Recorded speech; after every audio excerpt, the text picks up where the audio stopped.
She was best known as Archie Bunker's wife in the famous 70s TV show All in the Family. Jean Stapleton died today from natural causes when she was 90 at her home in New York City. Jean Stapleton kept a painful secret for 50 years. When she was 89, she finally told the truth about her biggest regret. While everyone loved her as Edith Bunker, Jean was quietly hurting inside. She said that playing America's favorite housewife actually ruined her dreams. Behind her sweet smile was a woman who felt stuck because of her own success. The role that made her famous also destroyed something she really wanted. What she told people about her missed chances will make you feel sad for her. This wasn't the happy ending everyone thought it was. Jean Stapleton was born during a big snowstorm in New York City. It was January 19, 1923, and snow was falling really hard. Her dad, Joseph, rushed over from his billboard job, still wearing his work gloves, just in time to see his daughter being born at doctor's hospital. The hospital bill was $48.75, which was almost a full week of what he earned. Her mom, Marie, was a concert singer, and she signed the birth papers using her stage name, Stapleton. She didn't know that this name would one day be famous on TV. By the time Jean was 3 years old in 1926, she was already dancing. Her mom couldn't pay for regular lessons, so she traded singing lessons for Jean's tap dance classes at Miss Hattie's school. They cost $1.25 a week. So, Jean practiced on a wooden box from a camera company so they wouldn't scratch their floor. At a YMCA show that summer, little Jean danced to Blue Skies and won a small tin medal for Best Smile. Her dad had secretly sold his pocket watch to buy her a pair of shiny black tap shoes. It was the first time Jean saw how much her parents gave up just so she could get applause. Then the Great Depression happened. After the 1929 stock market crash, her dad's advertising work disappeared. By 1931, the family couldn't pay rent and had to move into a tiny one-bedroom place on Amsterdam Avenue. Money problems caused fights. And one morning in 1932, when Jean was just 9, she woke up to find her dad was gone. He left a note saying he'd come back when he found work, but he never moved back home. Her mom worked even harder after that, singing in churches for $5 per service, and sometimes getting Jean to sing too, so they could earn a little extra money. In 1934, Jean was tall enough to get picked for her school play at Wadley High School for girls. She played a sailor named Little Buttercup, but had to make her own costume. She built a skirt out of old theater posters her dad used to work with and stuck it together with paste.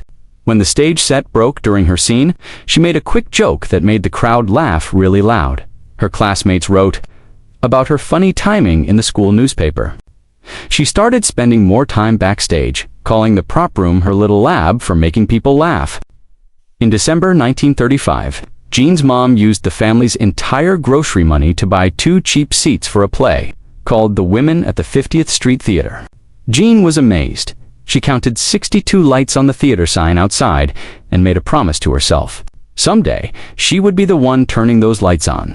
After the show, she copied the actress's voice and wrote down a note that said, "Being funny means being honest in a way that hurts." That night, she and her mom shared a bag of roasted chestnuts on the walk home. It was both their dinner and dessert. By 1939, when Jean was just 16, she finished high school and got a job typing at an advertising company. She made $15 a week and spent her days typing cigarette ads. Then ran off to night acting classes at the American Theater Wing. Her dad's income had dropped to just $30 a month, so her job was what helped keep the family going. She once said the rhythm of the typewriter helped train her comic timing, which later made Edith Bunker so memorable. On her 18th birthday in 1941, she officially became Jean Stapleton. She filled out her actor's union form and crossed out her birth name, Jean Murray. She used her mom's maiden name not just to honor her family, but because there were already too many Murrays in show business. Only one other Stapleton was listed. Just 6 months later, she started getting callbacks without an agent. That Christmas, her name appeared in print for the first time in a cast list for Arsenic and Old Lace in Maine. Just weeks after finishing high school, she got her first paid acting job. She made $12.50 a week as a backup actress in that same play, performing at a summer theater in Maine. When the stage manager quit halfway through, Jean volunteered to take over. She learned how to call out cues, set up furniture, and run things behind the scenes. She would later say that those fast-paced summer shows taught her how to handle the pressure of weekly sitcoms and Broadway schedules. When World War II started, Jean joined the USO in April 1943. She toured Army bases with the Swing Shift Review at Fort Dix. She once did 12 shows in 2 days, including one at 2 in the morning. The stage lights went out during one of the skits, but she kept the crowd laughing anyway. The pay was only $26 a week, but Jean loved it.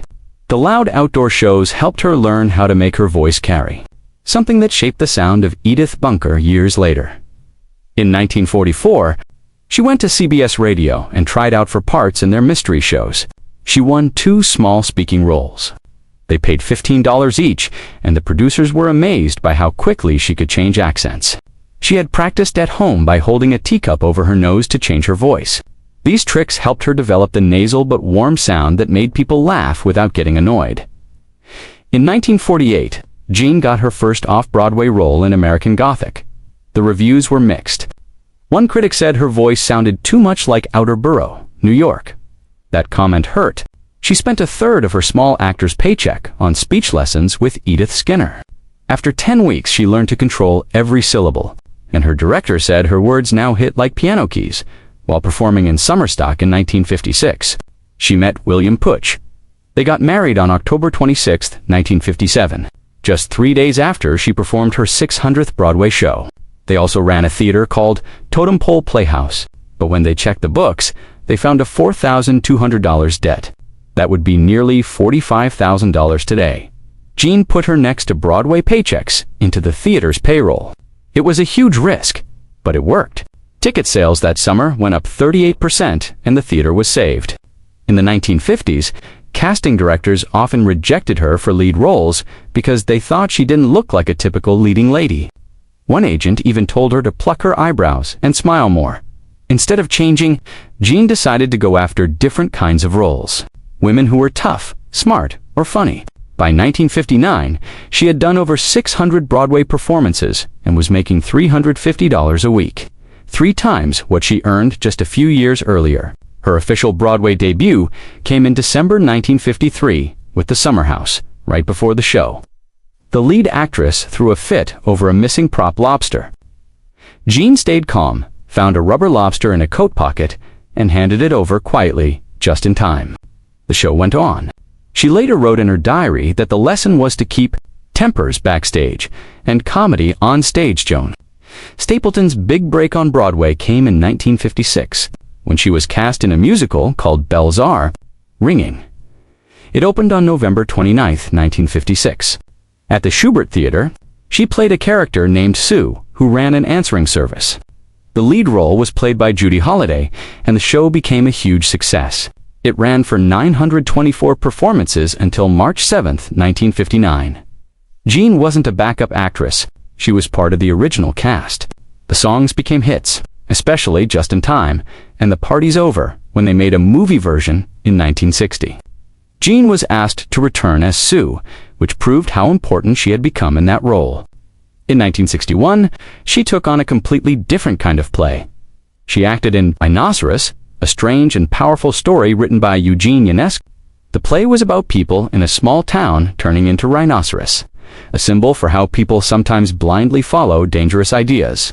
Jean performed alongside Zero Mostel and Eli Wallach, 2 giants of the stage. Zero's wild transformation on stage became the highlight of the show. It wasn't just a play. It was a message about the dangers of fascism, and Jean was right in the middle of it. In 1964, she was cast in another major Broadway production. This time, it was Funny Girl, where she played Mrs. Strawkish, a neighbor character who watched over Barbra Streisand's Fanny Brice. The show opened on March 26, 1964, and ran for over 3 years, finally closing on July 1, 1967. It moved between theaters during that time, and it was one of the biggest hits of the decade. Jean's necklace from the show ended up in the Smithsonian, which tells you just how iconic the production became. She was also part of Juno, a musical that opened in 1959.